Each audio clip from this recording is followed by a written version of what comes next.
Our guest speaker this morning is the Reverend Tet Gallardo. Reverend Tet Gallardo was the president of the UU Church of the Philippines during the pandemic years 2019 to 2022. She has been in social movements since she joined the famous Philippine uprising that ousted the dictator Ferdinand Marcos when she was just 15. She has since then become a consultant for startups and leaders of top corporations and the government sector in the Philippines. The UU Church of the Philippines consists of 30 rural farming communities and a church in Manila, the capital. It was founded by a farmer, Reverend Toribio Quimada, who was later assassinated for his advocacies for small landowners. A few years later, another former president was ambushed, Reverend Hospicio Condes Jr., for his social advocacies. Another president, Reverend Rebecca Sienes, has been tagged a financier of communists and is battling her case in court. Reverend Tet discovered Unitarian Universalism in 2003 and in 2013 was ordained by the UU Church of the Philippines. She is believed to be the first openly transgender and lesbian faith leader in the non-Western world. She is an activist who has supported more than 40 social advocacy organizations, including the Jesuit Volunteers Philippines, All Hands and Hearts relief operations in Nepal, and Philippine initiatives for LGBTQ people, women's rights, farmers associations, fisher folk associations, urban poor, and children's rights. Reverend Tet is presently ministering to the hungry children of a public park in the Philippines. These children work as parking attendants, tennis ball fetchers, bird feed vendors, runners, and vegetable vendors. Their parents are warming up to her. From our online campus, please welcome the Reverend Tet Gallardo.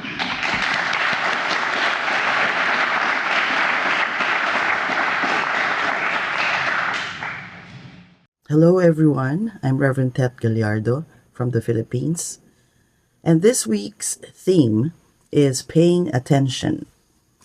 And I invite us to pay attention to something often overlooked and mistaken for a simple practice, and this is friendship.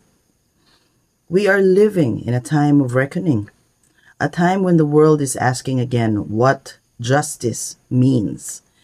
We often think the work of justice begins when something goes wrong, when laws are broken, when harm has already happened.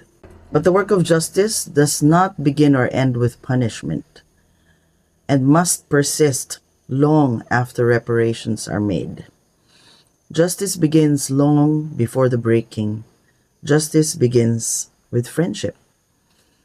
Many of us cherish the story of the Edict of Torda of 1568. That remarkable moment in Transylvania when a ruler declared that communities could choose their own preachers, their own faith, and that faith would not be imposed by the sword. It is a story of courage, restraint, and law bending towards justice and conscience. I come to you from 7,641 islands of the Philippines where no such edict was ever written because it was never needed. I come from a country where our ancestors were of the land and of the sea.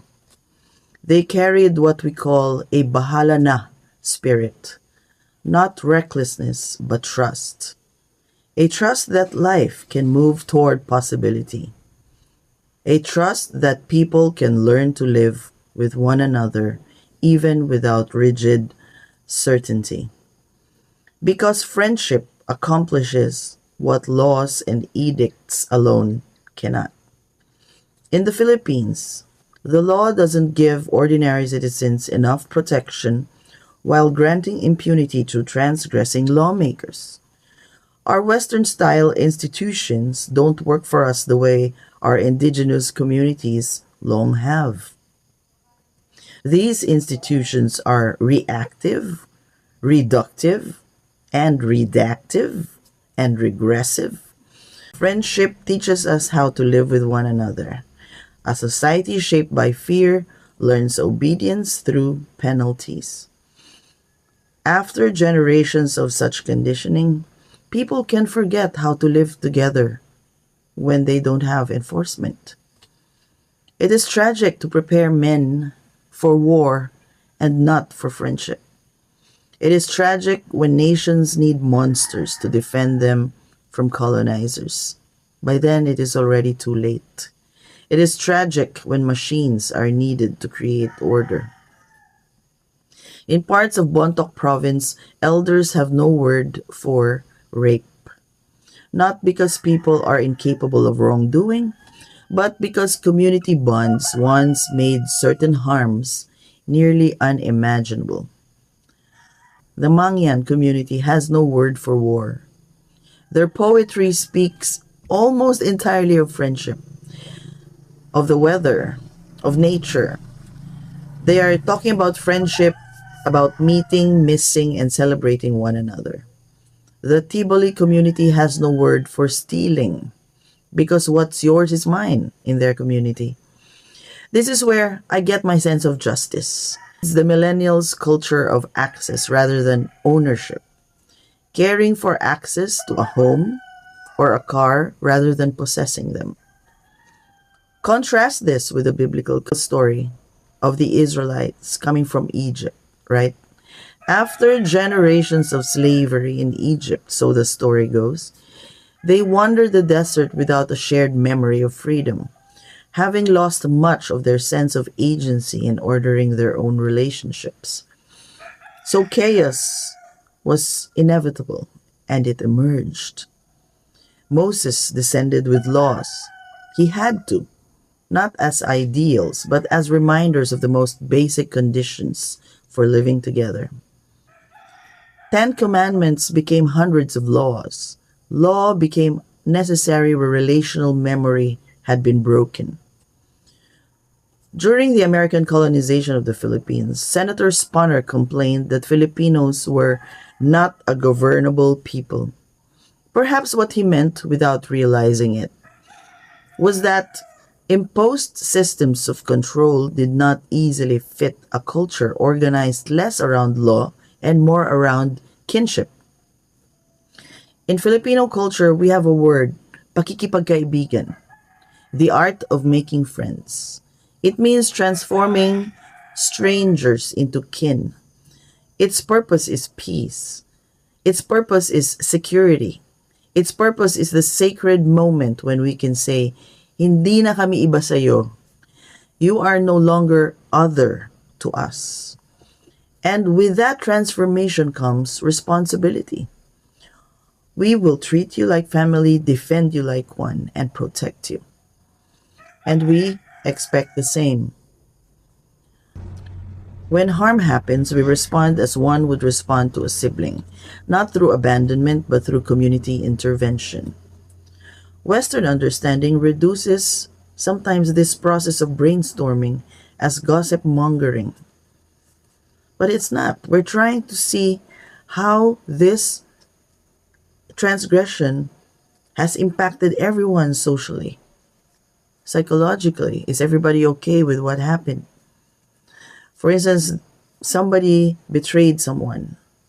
You would think that it's a private sin, but in Catholic teaching, and this country's majority Catholic, every sin is a social sin, and it has a social impact, right? So you become answerable to the whole. We never say, it is not my labor to educate you. When we say education is a human right, we understand ourselves as both rights holders and duty bearers. We have the duty to bear, to educate as much as we can. Education is relational work. We educate by showing the social impact of one's decisions. See what happened? See how they hurt because of what you did. This is how we teach empathy. I was Western educated through faithful readings of Kant, Thoreau, Hume, Kierkegaard, Nietzsche, Emerson and Whitman, and others. And it was through these that I found my way to Unitarian Universalism in my early 40s. But still, I ask myself every day, did I need to be a UU? And honestly, I just had to be a Filipino first to learn that UUism is that way that we aspire to be. Even when I am abroad and I say, hey, I'm a UU, I am a Unitarian Universalist. What is that? But when I say, hey, I'm a Filipino, oh, Filipinos, hey. And then they start to treat me special. Once, an American invited me to Pacifica in California because it was Lunar New Year. And then there was a Japanese who was hosting an event. And then when they learned that I was a Filipino, they treated me so special. And the American was just like, what's happening? Suddenly the privilege was on me. It was so beautiful to see how a Western would be awoken by how Asians treat each other, in the best sense. And now at 56, I am only beginning to grasp how much my culture truly holds feelings with care. And most Asian cultures do. I have been acting shamefully for years, hurting feelings, like it's a hard habit to break because of my Western education. But I am learning that this sensibility does not mean being a doormat or a people pleaser. It means choosing the right forum, sometimes even orchestrating one, for people who are simply unaware. And that it's okay to hurt the feelings of the highly intentional bad guys, The Roman historian Tacitus once wrote, the more corrupt the state, the more numerous the laws. 600 years earlier, Lao Tzu said nearly the same thing. The more laws imposed, the more thieves appear. This was 600 years before the Western Tacitus. When trust declines, regulation multiplies. Western education taught me the Greek categories of love, eros, philia, agape, the works, like 6 love languages or something. But in my country, friendship is a love ecosystem. Our language carries an entire constellation of relationships. Pakikipagkapwa-tao is placing yourself within another's humanity. Karamay, one who stands beside you in hardship. Kapalagayang loob, one with whom you feel at ease. Kasama, a mutual witness to each other's lives. Kasangga, ally against adversity. Bayanihan, becoming heroes together for that someone who needs you. Kapwa, you in others, them in you. And many, many others. And our language assumes something radical, that no human life can be understood alone. Across religions, friendship emerges as a sacred calling beyond doctrine. Thich Nhat Hanh said, friendship may be more important than Buddhism itself, and he's a Buddhist guru. Islam honors the Sadiq, the true friend. And Jesus tells his disciples, I no longer call you servants, but friends. And so we arrive at my present ministry. I did not plan it. I stumbled into it. I found a small public park because my child needed sunlight and space to play. There were pigeons, vendors, laughter, ordinary life. Slowly, it became our daily rhythm. Friendships formed, and from those friendships, a UU fellowship emerged, organically. Not from strategy, but from presence. Our toddler was someone who came to us shortly after the pandemic in November 2022. A second cousin of my partner. A year later, I relocated, recentering from the beach where we spent our COVID days to the cooler hills with clear rivers and spring water. Here, I found my kakilala, my kaibigan, my kasama. We were all recovering. Many were trapped in survival mode. Some earned $10 on a good day. and nothing when rains came. So we gathered, we shared snacks. Children shared talents. We shared each other's children, the responsibility of keeping them on a daily basis. People showed up for one another. In that park, I discovered I was less a reverend than an eldest sister. And perhaps that is closer to what ministry has always meant. When siblings Louie and Dre lost their home to fire, we shared shelter, food, clothes, and spirits. We stayed when Mildred lost her child to suicide. We stayed beside her in grief. Merlin, a tailor, made my daughter school uniform for free from scraps, and she refuses payment. A 23-year-old single mother and her 2-year-old found refuge with us. They still live with us. Another single mother became less depressed after her husband abandoned her and their children because we housed them. We housed her when she was lonely. And now she's already on her own. All the toddlers in this fellowship agreed to be classmates.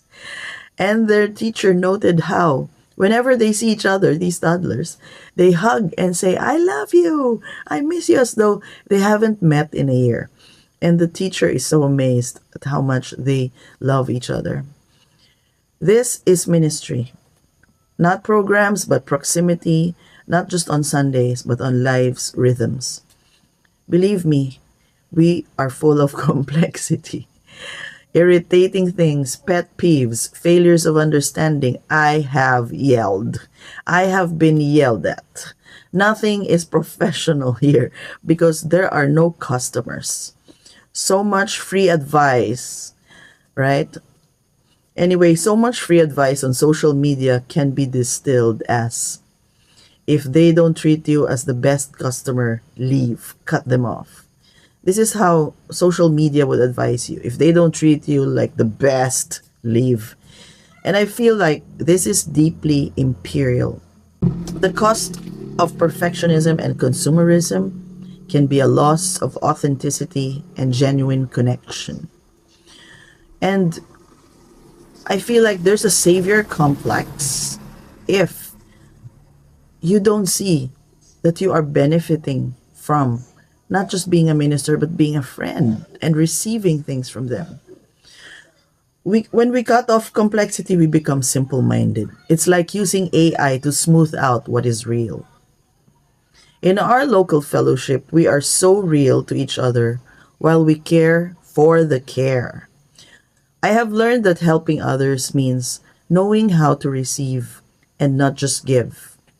Through their friendship, my family found more accessible housing, food, care, safety, and laughter. The grassroots know the greatest deals. Maybe this is why Jesus says in the Beatitudes, "The poor shall inherit the earth." They just know the best deals. And that doesn't mean they have access to them, but they have the wisdom and the knowledge for those who can access them. So they can direct you. And so what I do is when I see that they need to be empowered with little loans, that's how I help. I provide them access to loans. So trust itself became our security system. Friendship became our infrastructure.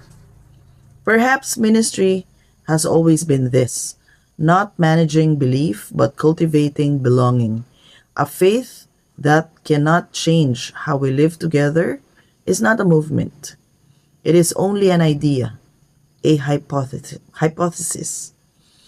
A faith must be able to change how we live together.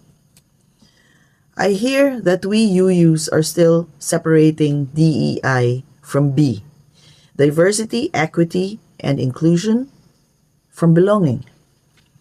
These are not separate concepts. Large corporations have already united them as DEIB. If theology is our stumbling block, let's kick its ass. Faith imposed by pressure becomes fear dressed as devotion. Faith born in friendship becomes practical freedom for growth. The world does not need more perfected doctrines. It needs communities where people feel relatable and related. Every time we transform a stranger into kin, every time we refuse indifference, every time we say, hindi ka nag-iisa, or you are not alone, we resist a world organized around separation. We change the human story into something more breathable. Friendship cannot be commanded. It can only be offered and received. So the question is not what we believe about love, but whether our lives make love believable. If someone entered our communities, our homes, our shared tables, would they encounter belonging? I wouldn't ask, would they encounter diversity, equity, and inclusion? I think they would ask if they belonged. Would our tables be large enough to be fearless against the unfamiliar? Ministry is the practice of making sure no one remains a stranger. More importantly, ministry is the practice of making sure no one has to fake who they are. And whenever strangers become kin, the sacred is already among us. May it be so.